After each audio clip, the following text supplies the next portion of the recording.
마태복음 24장 37절에서 41절 말씀 교독하겠습니다. 37절 먼저 교독하시기 바랍니다.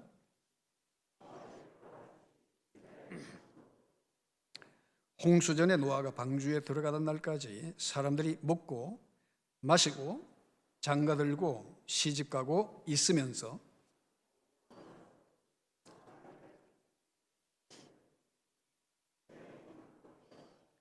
그때 두 사람이 밭에 있음에 한 사람은 데려가고 한 사람은 버려둠을 당할 것이요.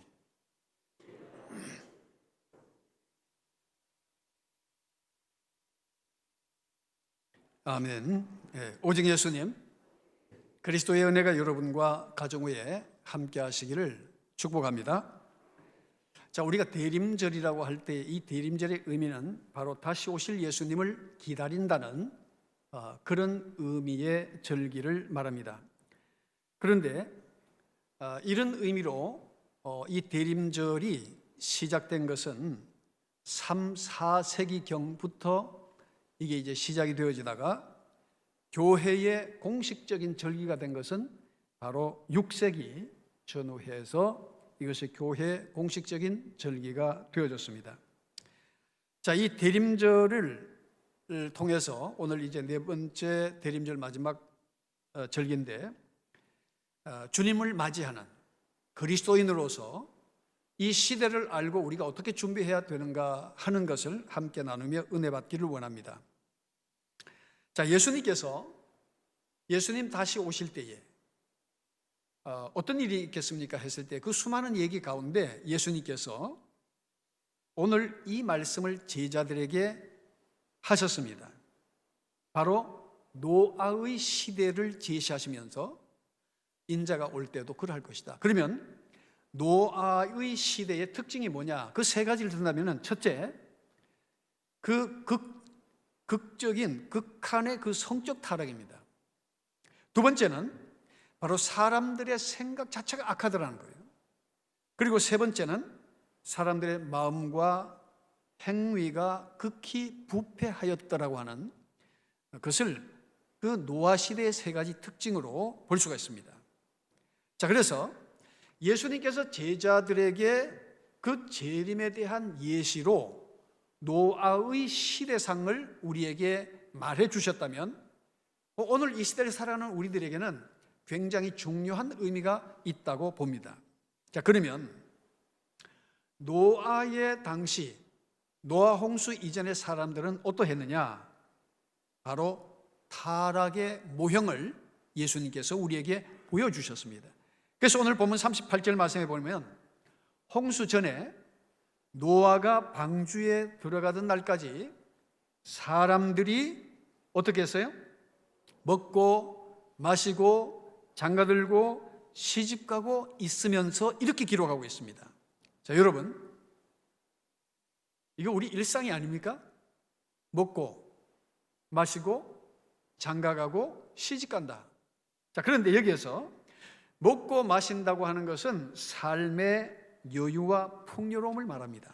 자, 문제는 사람들이 어떤 이 육적인 욕구, 다시 말하면 의식주의 문제가 해결되어지고 풍요로워지면 그 다음에 따라오는 것이 일반적으로 성적인 타락이라는 거예요. 그래서 노아 당시에 그 풍요 속에서 사람들이 어떻게 타락했느냐? 자, 창세기 6장 1절 2절 말씀을 우리가 한번 보겠습니다.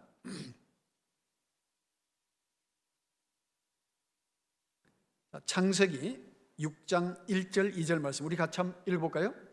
사람이 땅 위에 번성하기 시작할 때에 그들에게서 딸들이 나니 하나님의 아들들이 사람의 딸들의 아름다움을 보고 자기들이 좋아하는 모든 여자를 아내로 삼는지라. 아멘.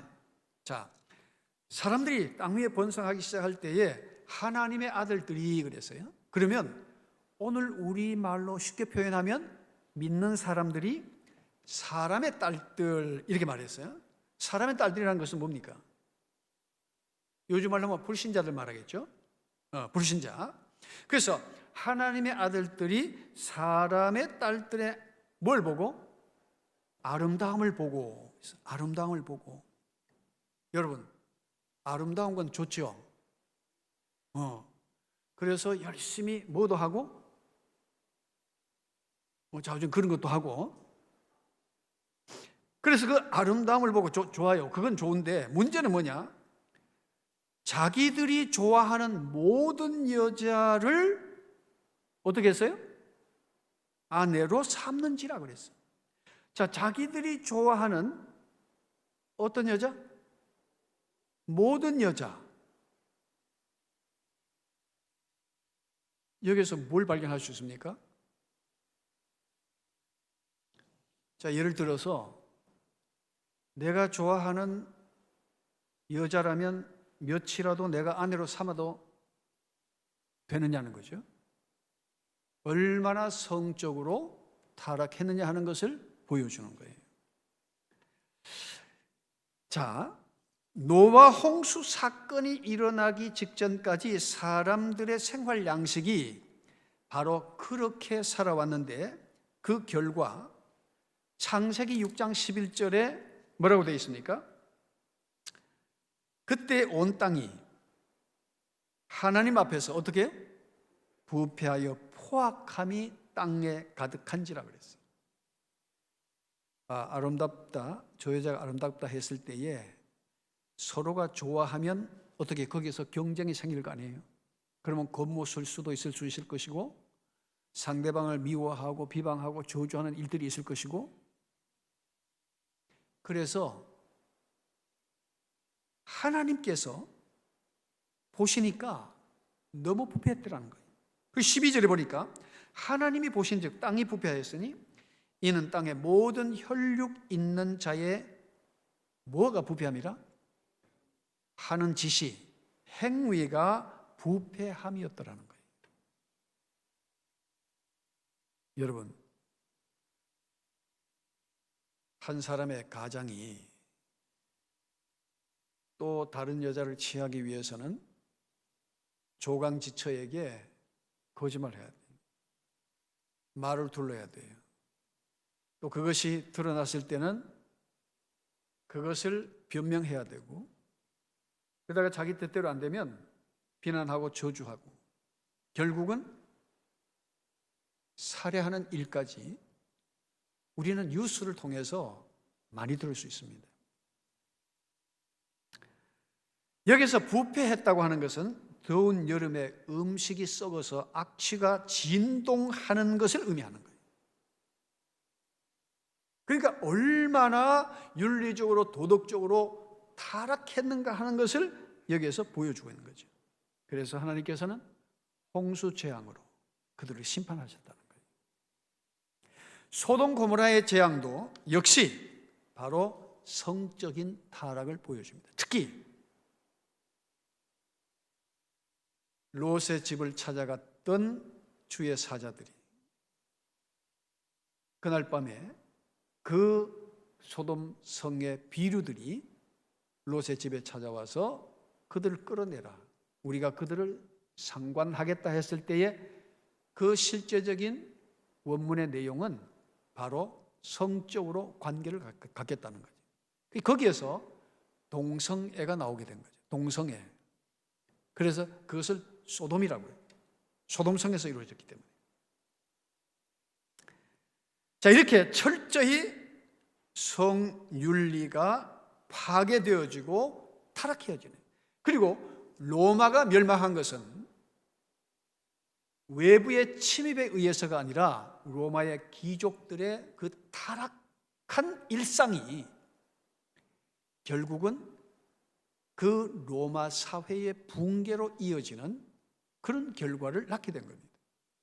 그래서 그 당시 1세기 때 복음을 전했던 사도 바울이 그런 시대를 반영해 주는, 그래서 고린도 교회조차도 얼마나 그런 부분에 있어서 타락했는가 하는 것을 우리에게 명명백백하게 보여주는 것이 바로 고린도전서 6장 9절의 내용입니다. 자, 우리 한번 보겠습니다. 자, 고린도전서 6장 9절에 보면 불의한 자가 하나님의 나라를 유업으로 받지 못할 줄을 알지 못하느냐. 미혹을 받지 말라. 음행하는 자나 우상숭배하는 자나 간음하는 자나 탐색하는 자나 남색하는 자나, 이 항목이 전부 뭐와 관련이 있습니까? 바로 성적인 타락과 부패를 보여주는 거예요.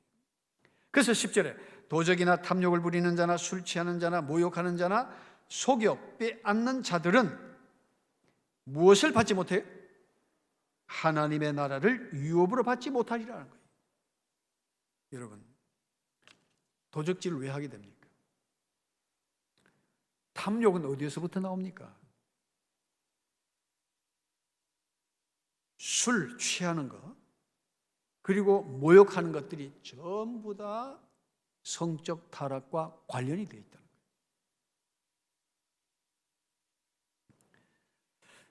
자, 그래서 고린도전서 5장 1절에 보면 고린도 교회를 두고 바울이 가슴을 치면서 그들에게 호소한 내용이에요. 자, 고린도전서 5장 1절, 우리 같이 한번 읽어볼까요? 너희 중에 심지어 음행이 있다 함을 들으니 그런 음행은 이방인 중에서도 없는 것이라 누가 그 아버지의 아내를 취하였다 하는도다. 너희 중에 그랬어요. 그러면 지금 바울이 누구를 향해서 한 말이죠? 고린도 교회를 향해서 너희 중에 심지어 음행이 있다 함을 내가 들었다. 그런 음행은 이방인 중에도 없는 짓이다. 얼마나 그 당시 로마의 영향력을 받아, 문화적으로 교회 안에서도 그런 일이 있었다는 거예요.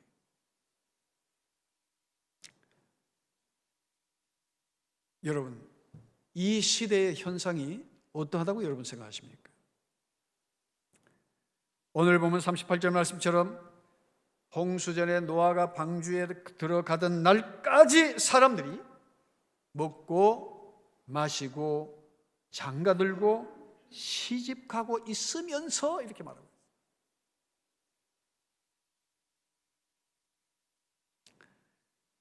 여기에 먹고, 이거는 바로 음식과 관련한 문제죠. 로마 때는 귀족들이 매일 밤 파티가 있었대요. 매일 밤 파티를 하는데, 로마가 그때 당시에는 세계를 지배했으니까 그 지배당한 나라들이 바치는 조공, 또 잡혀온 사람들이 전부 종으로서, 그러니까 로마의 귀족들은 할 일이 없는 거예요. 밑에서 사람들이 다 그 붙잡혀온 사람들이 종으로 모든 걸 다 해주니까. 그러니까 맨날 하는 게 뭐예요? 먹고 마시고 그 다음에 즐기는 거예요. 그래서 목욕탕 문화가 그렇게 발달이 되어졌어요. 이 사람들이 밤새도록 이렇게 먹다 보면 음식은 먹는 게 한계가 있잖아요. 그러니까 또 화장실에 가서 이 손가락을 이어가 구토를 하는 거예요. 그리고 또 와서 먹고 그 즐기고 그 향락을 즐기는 거예요. 그런 로마의 문화가 바울이 선교하던 그 당시에 바로 로마의 영향력을 받는 그 고린도 교회 안에도 그런 일이 있었다는 사실이죠. 마시고 하는 것은 바로 술 문화입니다. 취함의 문화죠. 네, 마시고. 여러분, 이태원이나 홍대 그 코로나 그렇게 얘기를 해도 젊은이들로 그냥 술 먹고 춤추는 그런 곳에는요, 사람들이 터져나가는 거예요. 지난번에 룸사롱에서 그 터진 사건들도 거기는 이 동성애자들이 모이는 곳이라고 그러잖아요.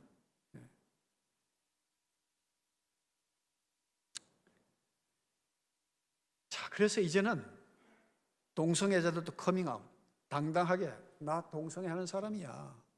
왜? 어때서? 동성애 축제가 합법화되어진 거예요. 정치적으로 합법화되어진 거예요. 군인 한 사람이 휴가 때에 뭐 태국인가 어디 가서 성전환 수술을 하고 왔어요. 그래서 군대에서 강제 전역을 시켰습니다. 그런데 국가인권위원회에서는 이것은 심각한 인권 침해라 이렇게 결정을 내린 거예요. 자, 그러니까 지금, 그리고 이미 유엔에서는 몇 년 전에 동성애를 합법화하는, 유엔에서 그것을 합법화하는 발표문을 내었잖아요. 그러니까 총체적으로 이 시대가 병들어가고 있는 거예요. 그리고 성경의 진리를 얘기하면 성경의 이 얘기를 하지 말라는 거예요. 왜 성경이 진리냐는 거죠. 그러니까 하나님의 질서를 완전히 무너뜨려 버리는 거예요. 그런데 중요한 것은 노아 때나 소돔 고모라 때보다 더 악한 것이 뭐냐면은, 노아 때나 소돔 고모라 때는 그냥 죄를 지었지만 지금은 그런 모든 죄를 법적으로 합법화해서 그것이 옳다고 인정하는 게 더 문제라는 거예요. 그러니까 노아 시대보다 소돔 고모라 시대보다 더 악한 시대를 우리가 살아가고 있다는 거지.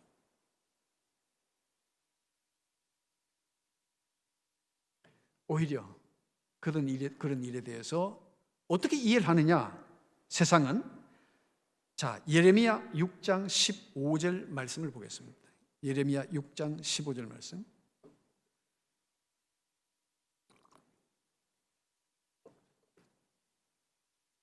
자, 같이 한번 읽어볼까요? 그들이 가증한 일을 행할 때에 부끄러워하였느냐? 아니라 조금도 부끄러워하지 않을 뿐 아니라 얼굴도 붉어지지 않았느니라. 그러므로 그들이 엎드러지는 자와 함께 엎드러질 것이라. 내가 그들을 벌하리니 그때에 그들이 거꾸로 지리라. 여호와의 말씀이니라. 아멘. 자, 그들이 가증한 그런 일을 행할 때에 부끄러워하였느냐? 아니라 조금도 부끄러워하지 않을 뿐 아니라 어떻게 해요? 얼굴도 붉어지지 않았느니라. 그래서 여러분, 모든 기독교인들, 뜻 있는 사람들이 염려하는 것이, 자, 이제 초등학교에서부터 동성연애 합법성을 가르쳐 줍니다. 그러면 이 아이들이 자라났을 때에 교육받은 대로 저들이 자라서 남녀 간에, 남자 간에, 여자 간에 그런 그 관계로 살아갈 때에 그거를 부끄러워하지 않는다는 거죠. 죄를 죄로 여기지 않는다는 거예요. 뻔뻔스러워진다는 거예요.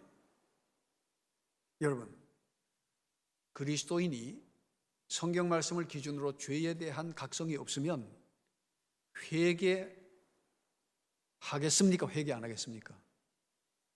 회개할 수가 없잖아요. 그게 죄가 아니라고 지금 생각하고 있는데, 그렇게 교육을 받아왔는데, 조금도 부끄러워하지 않을 뿐 아니라 얼굴도 붉어지지 않았느니라. 바로 이 시대의 사상과 이념과 이데올로기가 그런 방향으로 지금 흘러가고 있습니다. 오히려 그것을 죄라고 말하는 성경과 교회의 입을 막으려고.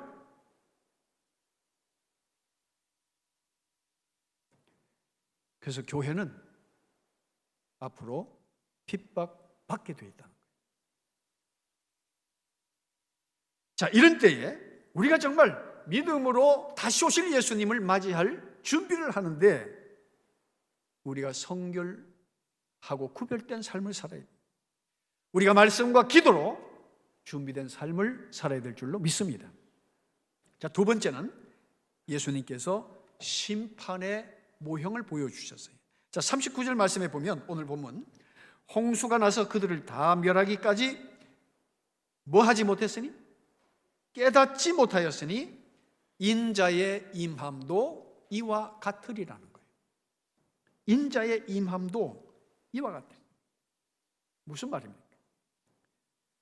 홍수가 나서 다 죽을 때까지 사람들이 깨닫지 못하고 왜 죽는지, 왜 이런 일이 일어나는지 알지 못하고 죽더라는 거예요. 죄로 우리가 이성이 마비가 되어지면 양심이 굳어지게 되고 죄를 죄로 여기지 않는 죄악의 지수가 높아져 버립니다. 여러분, 사람이 내가 무언가를 잘못했을 때에 하나님 앞에선 나의 모습을 돌아보지 않고 수평적으로 다른 사람과 나를 비교하기 시작하면 절대 자기 죄를 깨닫지 못합니다. 왜 나만 그러냐 이거야. 저 사람도 그렇게 하고 있는데 왜 나만 가고 그러냐 이거야. 오늘 우리 그리스도인들은 우리가 죄를 깨달았을 때에 다른 사람과 비교해서가 아니라 우리는 거룩하신 하나님 앞에 내 자신을 드러내놓고 하나님 앞에 선 나의 모습을 바라봐야 될 줄로 믿습니다. 그래야만이 우리가 돌이킬 수 있고 회개할 수 있고 회복할 수가 있는 거예요. 늘 사람을 비교하니까 마음은 점점 굳어져 가고 회개해야 할 이유를 모르는 거예요. 깨닫지 못하는 거예요. 그러니까 홍수가 나서 그들을 다 멸할 때까지 깨닫지 못하다는 거예요. 중요한 것은 인자의 임함도 이와 같으리라 그렇게 말씀하신 거예요. 예수님 다시 오실 때 사람들은 노아의 때와 같이 소돔 고모라 때와 같이 로마의 시대와 같이 그렇게 사람들은 살다가 왜 죽는지도 모르고 죽어가더라는 거죠. 세상의 즐거움에 취함으로 예수님의 재림 때를 준비하지 않는 그런 시대상을 우리에게 보여주고 있습니다. 그러나 우리 그리스도인들은 정말 오늘 이 시대를 바라보면서 영적으로 깨어나 정말 다시 오실 주님을 영접할 수 있는 준비하는 그리스도인의 삶을 살아야 될 줄로 믿습니다. 그래서 오늘 24장 43절, 44절에 보면 너희도 아는 바니 만일 집주인이 도둑이 어느 시각에 올 줄을 알았더라면 깨어있어 그 집을 뚫지 못하게 하였으리라 하고서 44절에 뭐라고 그랬습니까? 같이 한번 읽어볼까요? 이러므로 너희도 준비하고 있으라 생각하지 않은 때에 인자가 오리라. 생각하지 않은 때, 예측할 수 없는 시간에, 너희들이 알지 못한 그 시각에 내가 올 것이라는 거예요. 지금은 죄악의 홍수 시대입니다. 부패한 문화를 통해서 자라나는 우리의 세대들이 다 쓰러져 가고 있어요. 영적으로. 노아 홍수 때 하나님은 물로 심판하셨습니다. 소돔 고모라 때는 불로 심판하셨습니다. 그러면 예수님 다시 오실 때는 무엇으로 심판하시겠느냐? 예수님의 수제자인 베드로가 크게 대해서 이렇게 얘기하고 있습니다. 자, 베드로후서 3장 6절 7절 말씀 보겠습니다. 베드로후서 3장 6절 7절 말씀. 자, 우리 같이 한번 읽겠습니다. 이로 말미암아 그때의 세상은 물이 넘침으로 멸망하였으되 이제 하늘과 땅은 그 동일한 말씀으로 불사르기 위하여 보호하신 바 되어 경건하지 아니한 사람들의 심판과 멸망의 날까지 보존하여 두신 것이니라. 아멘. 자, 그리고 10절 한번 볼까요? 10절 같이 한번 읽어볼까요? 그러나 주의 날이 도둑같이 오리니 그 날에는 하늘이 큰 소리로 떠나가고 물질이 뜨거운 불에 풀어지고 땅과 그 중에 있는 모든 일이 드러나리로다. 아멘. 자, 주의 날이 도둑같이 오리니 그날에 하늘이 큰 소리로 떠나가고 물질이 어떻게 해요? 뜨거운 불에 풀어지고 땅과 그 중에 있는 모든 일이 드러나리라 그렇게 말씀하십니다. 요즘 천문학이 발달돼 가지고 거대 망원경을 가지고 보니까 우주는 전부 불덩어리더라고요. 우주 자체가 불덩어리. 그런데 우리 인간들이 전쟁을 위해서 준비한 모든 것도 엄청난 화력을 갖고 있는 전부 불덩어리잖아요. 원자폭탄 하나 터지면 그 순간, 터지는 순간 온도가 1억 도라고 그러죠. 1억 도. 그 불덩어리예요. 그게 얼마나 많이 준비되어 있습니까? 지금은 불의 시대입니다. 불의 시대. 근데 이 불을 잘 다스리면 우리가 유익한 것을 얻지만 이 불은 잘못되어지면 모든 것을 다 살라버린 거예요. 자, 그런 시대를 우리가 살아가고 있어요. 자, 한번 보겠습니다. 베드로후서 3장. 자, 이 시대에 종말에 대해서 이 얘기할 때 사람들의 태도, 세상 사람들의 태도가 어떠냐? 자, 그걸 보여주는 것이 베드로후서 3장 3절과 4절 말씀입니다. 자, 같이 한번 읽어볼까요?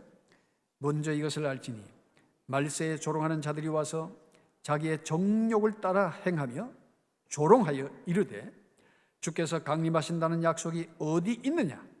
조상들이 잔 후로부터 만물이 처음 창조될 때와 같이 그냥 있다 하니 이렇게 말합니다. 자, 여러분, 먼저 이것을 알지니 그랬어요.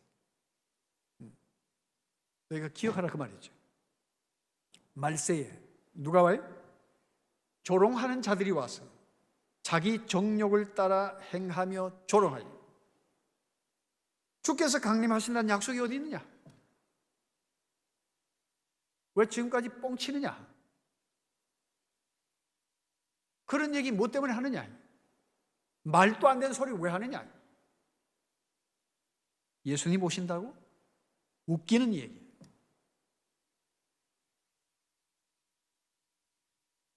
이렇게 사람들이 조롱할 때 그리스도인들은 어떤 자세를 가져야 되느냐? 베드로후서 3장 11절 이하를 우리 보겠습니다.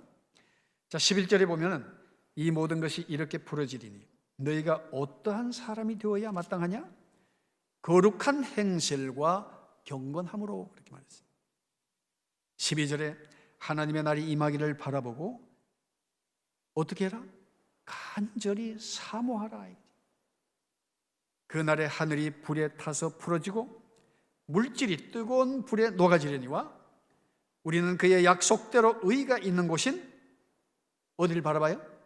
새 하늘과 새 땅을 바라보도다. 그렇게 말하고 있어요. 사랑하는 성도 여러분, 성경이 하나님의 말씀이고 진리라고 믿는 우리들에게 이 말씀대로 이루어진다고 하는 믿음이 없으면 우리도 역시 세상 사람들과 같이 동일한 생각과 판단을 하게 되는 거죠.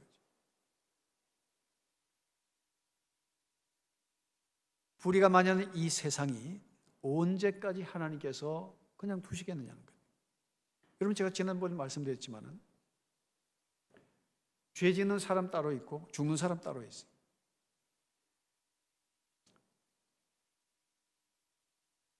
자신의 인생을 즐기기 위해서 술을 먹고 운전하다가 한 가정의 가족을 위해서 열심히 살아가는 사람을 차에 치여서 죽였어요. 그 일이 일어난 뒤에 이 사람은 자기가 빠져나갈 길을 궁리하면서 전화를 하는 거예요. 술 먹고 흥청망청 인생을 즐기는 사람 따로 있고 그와 아무 관련이 없는 사람이 억울하게 죽는 것, 이게 바로 불의한 세상이라는 거예요. 또다시 제가 말씀드립니다. 죄는 우리가 짓고 아무 죄 없으신 예수님이 우리의 죄를 담당하시고 십자가에 죽으셨다고 하는 것은 이 세상이 얼마나 불의한가를 우리에게 보여주는 것이다. 우리의 죄 때문에 그분이 돌아가셨어요.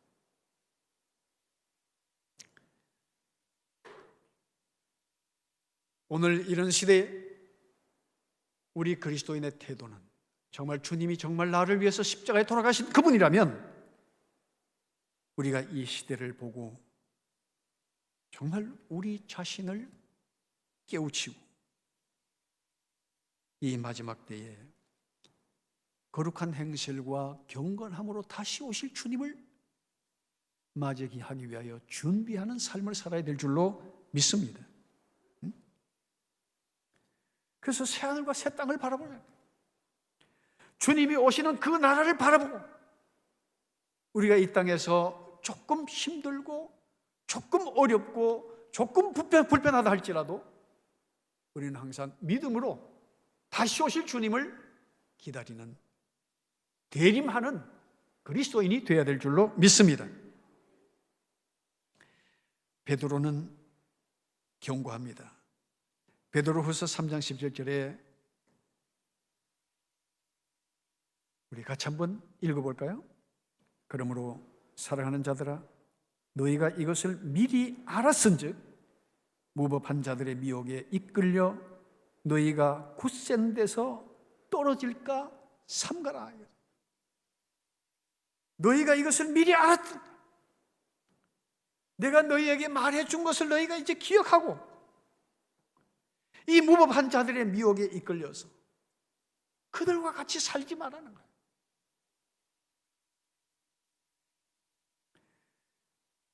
왜 그렇습니까? 너희가 굳센 데서 떨어질까, 믿음에서 떨어질까 염려한 거예요.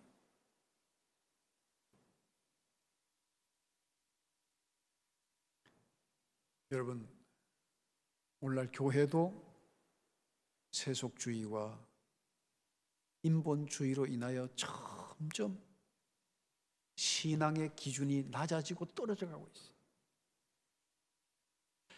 참 제가 그 예전에 어릴 때에 우리 부모님들, 어른들 신앙생활 하는 거 보면 정말 지나칠 정도로 철저하셨던 것 같아요.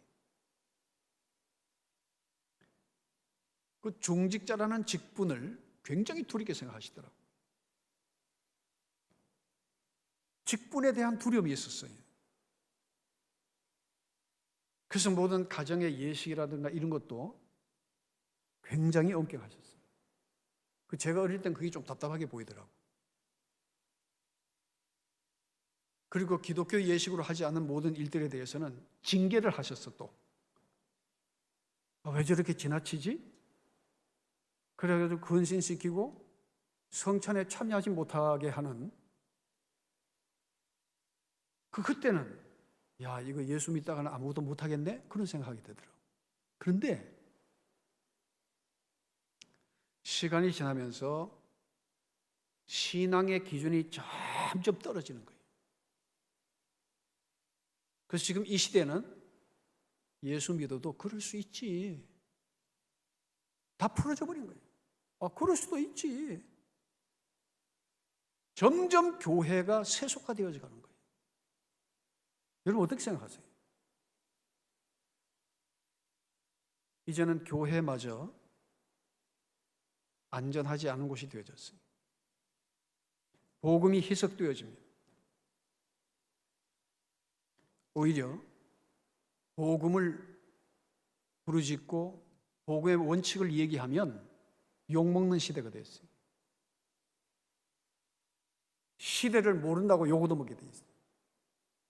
그러니까 복음의 진리가 점점 힘을 잃어가는 거예요.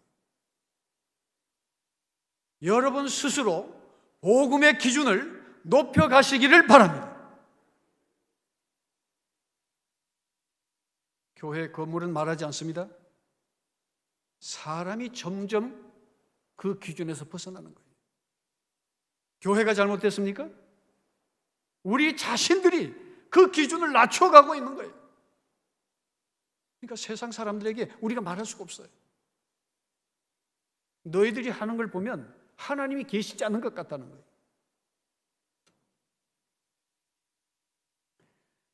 영적 회의,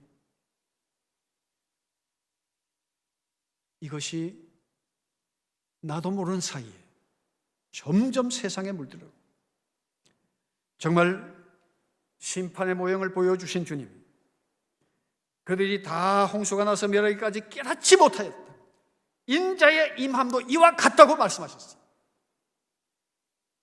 우리는 성결하고 경건함으로 다시 오실 주님을 맞이할 준비를 해야 될 줄로 믿습니다. 바로 구별된 삶을 말씀과 기도로 정말 이때를 준비하는 그리스도인이 되어야 합니다. 세 번째는 분리의 모형을 보여주셨어요. 분리의 모형입니다. 자, 오늘 보면 40절에 보니까 40절 41절에 그때 두 사람이 밭에 있으며 한 사람은 데려가고 한 사람은 버려둠을 당할 것이요 두 여자가 맷돌질을 하고 있으며 한 사람은 데려가고 한 사람은 버려둠을 당할 것이니라. 밭은 세상을 의미하지만 교회를 상징하기도 합니다. 한 밭에서 일했는데 한 사람은 데려가고 한 사람은 데려가지 못하더라는 거예요. 노아 시대 때도 홍수 때에도 노아의 방주 안에 있었던 자와 방주 밖에 있었던 자로 구분이 되었어요. 분리되었어요.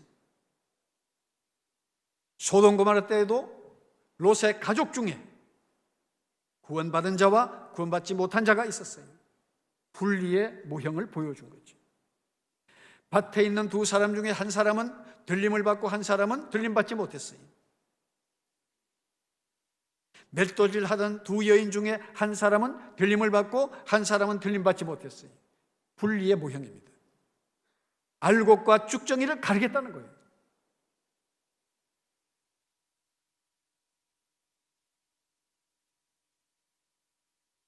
마태복음 25장에는 그것을 더 확연하게 보여주는 내용이 무엇입니까? 10처녀 중에 5은 신랑과 함께 잔치집에 들어가고 5은 들어가지 못했다는 거예요.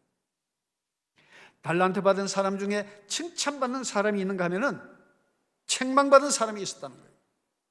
양과 염소의 비유를 통해서 양에게 속한 사람이 있는가 하면은 염소에게 속한 사람이 있었다는 거예요.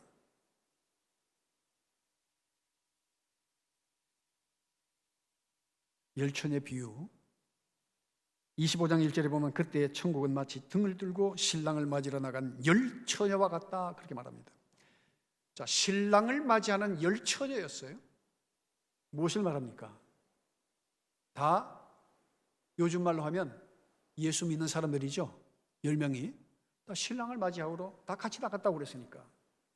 그런데 그 중에 5은 미련하고 5은 슬기 있는 자라 이렇게 말하고 있어요. 문제는 무엇이 그들로 하여금 분리되게 했습니까?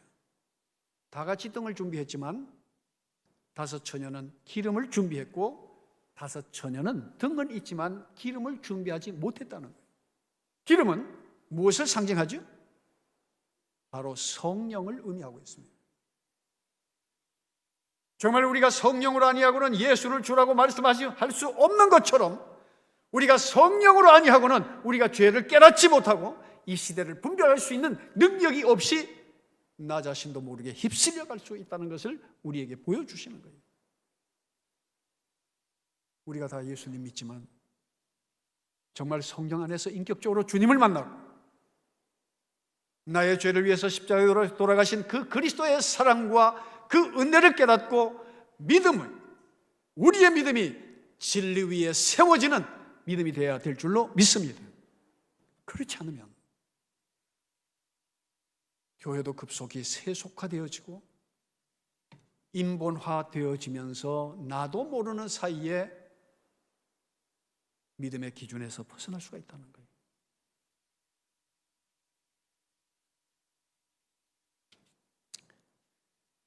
(25장 5절에) 보니까 신랑이 더디움으로 다 졸며 잘세 그랬어요. 인간의 약한 것을 보여주는 거예요. 우리 인간은 약해요.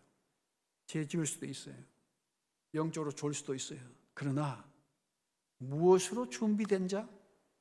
성령 안에서 준비된 자는 시대를 분별할 줄 알고 깨닫는 자기 때문에 회개할 줄도 아는 자예요.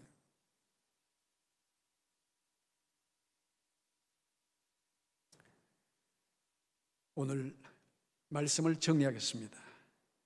대림절을 마지막 넷째 주일을 맞이해서 재림을 기다리는 성도의 자세가 어떠해야 되느냐?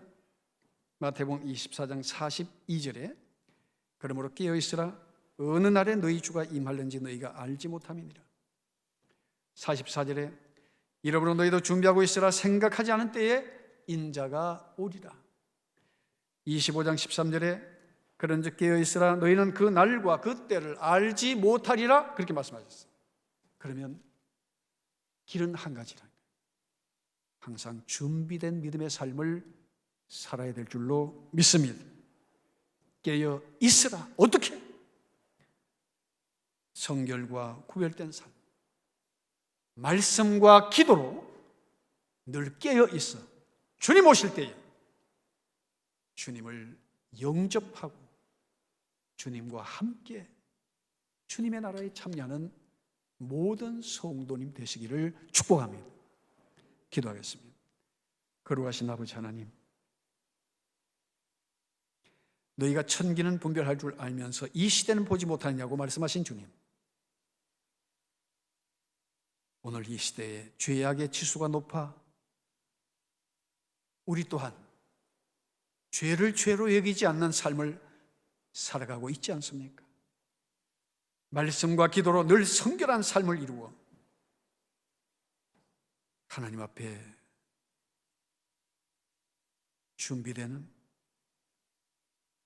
정말 신랑을 맞이하는 신부처럼 성결하고 깨끗한 믿음의 삶으로 주님 나라를 바라보는 그리스도인들이 되게 하여 주시옵소서.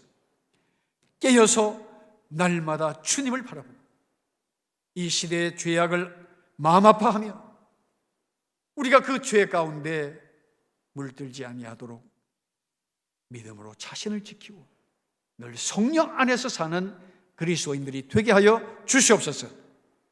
감사하오며 거룩하신 예수 그리스도 이름으로 기도드리옵나이다. 아멘.